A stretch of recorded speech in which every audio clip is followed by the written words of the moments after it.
Alright, this is for pigs. London, Paris, down and back, winner takes all.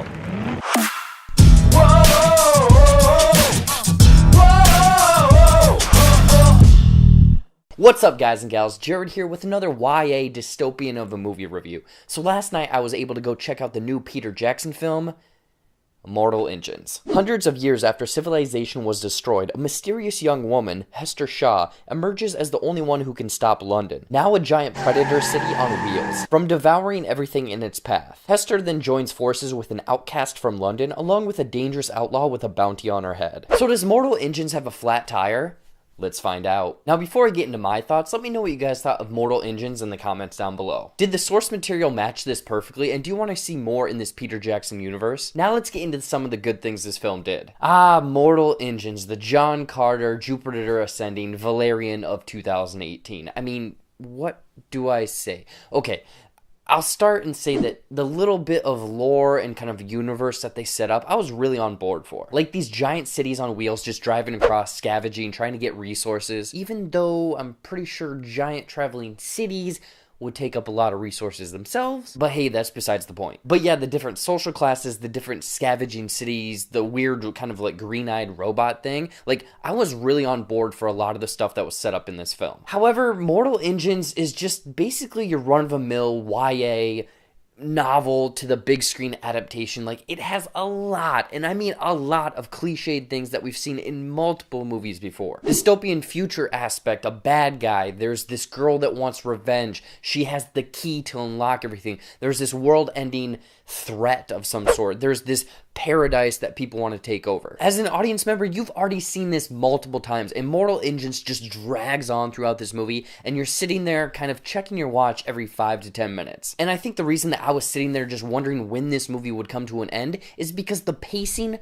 was just so far off in this film. The opening scene is this cool kind of chase scene where London is chasing down these cities. We've seen it in a couple trailers, but then it takes this hard cut to these people in this like museum that has no connection to what we've already just seen on screen. Then it cuts back to the city, then boom, title screen.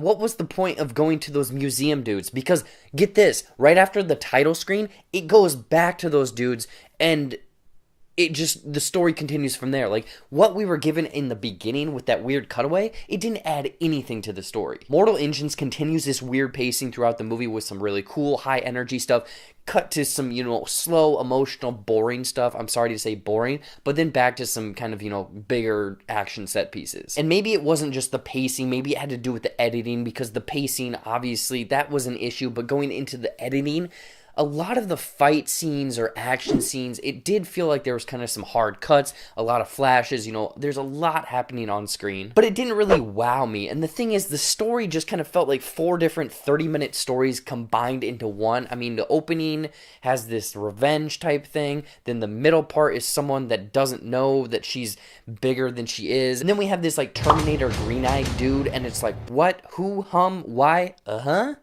And lastly, just logic and writing are completely thrown out the window in this movie. Like, the writing between the two love interests, if you'd even call it that in this movie, is honestly borderline Attack of the Clones, Sandus course scene. Like, everyone knows that scene. Like, it was rough to watch these two. There was literally, to me, I didn't see any chemistry between the two of them. And logic here is, they're in the city, there's thousands of people. I mean, thousands of people. There's destruction everywhere. One of the leads runs out to a ledge, yells out this lover's name, and he literally comes running out of nowhere.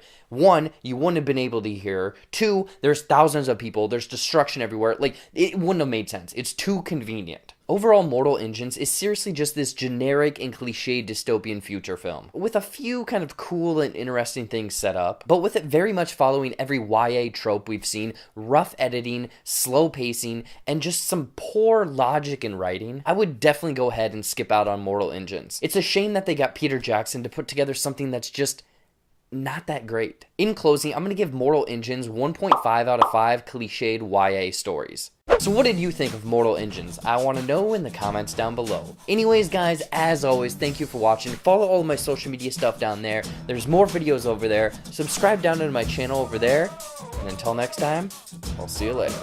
Toretto! Toretto! Toretto! Hey, you can win by a mile or an inch. Winning's winning.